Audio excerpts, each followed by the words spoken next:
Hello, young people, and welcome to Season 1, Episode, I think it's Episode 12, but it may be 13. I don't know. It will be listed correctly on the label. Today's episode is about personal finance. Well, you might ask yourself, why is Mr. Merritt talking to us about personal finance? Well, it's because hopefully, like I've said before, you and your siblings or anyone that lives with you who is a teenager or even younger, we hope, we being me and your parents and your guardians and whoever you live with now, we hope that one day you will fly out of the house and be on your own and be an independent young person with a job and with insurance. And we can go about living our lives in retirement and seeing you at times with our grandbabies. That's what we look forward to seeing. But you're not going to be able to fly away from your parents and have your own house or your own apartment or your own condo unless you understand a little bit about personal finance. And so today we're giving you a short, quick video on what you need to do to take care of your money. So this is something I do that helps me. I save all my receipts. And when my wife comes in, I'm like, can I have your receipts? Now, this month, I pay most of my bills online, and then I just do a screenshot and I print out those bills. And then throughout the month, I just went through my receipts and I'm putting them all on my sheet now. And I have different categories. I've got stuff for yard, stuff for gardening. Gardening and yard are pretty much the same. Home or clothes. Going out, which we're not really able to go out. I think we went to McDonald's one time and spent $10. And groceries. And groceries is where most of our money is going right now. And then also, as far as my bills go, these are the different bills we have. We have a car loan. We have to pay that every month.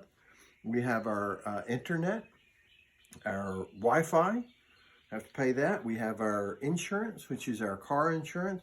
It's our home insurance. It's our life insurance. And we have to pay that every month. We have to pay Huntsville Utilities for our power.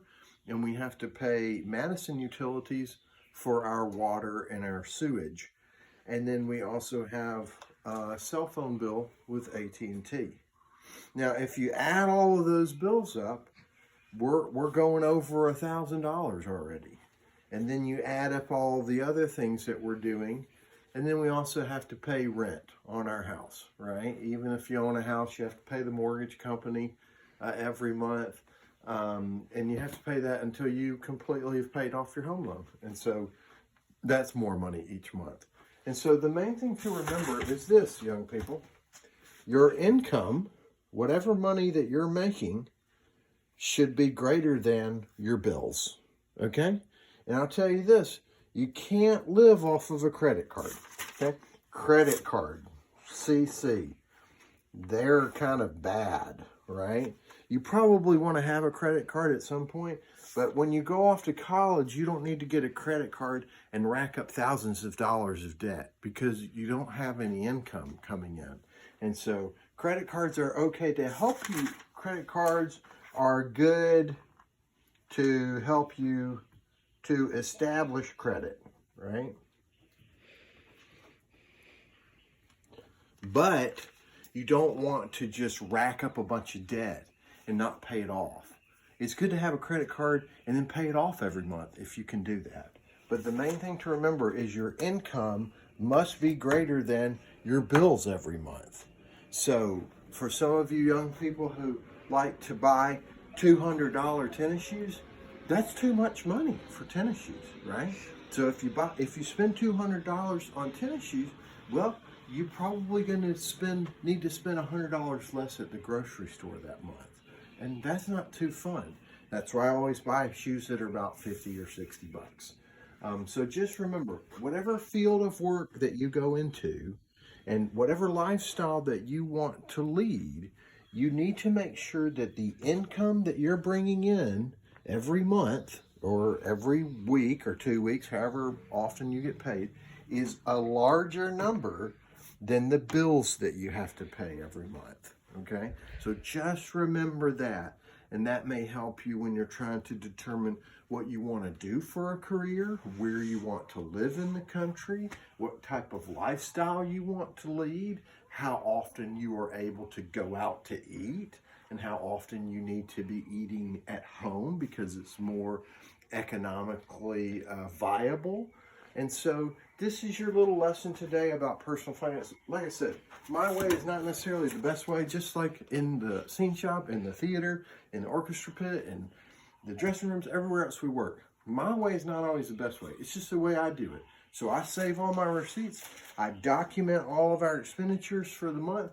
And then at the end of the month, I can look at all of my categories and say, this is how much money we spent in this particular category. And maybe we're spending too much on that category. And so we have to rein in. And also always have to remember, my income has got to be greater than the bills or the money going out each month. I hope this lesson on personal finance helped you. And I hope you also remember that the next time you want some $200 pair of shoes or some $100 sweatshirt, you need to make sure that your parents' income is greater than the bills and the things that you're asking for them to give you. And you just need to understand what money is worth. Because one day, like I said, we hope that you have developed your wings and flown away to your own house or apartment or condominium or whatever, beach hut or farm or, loft, but that you have your own job and that you have your own insurance and that your income is greater than your bills.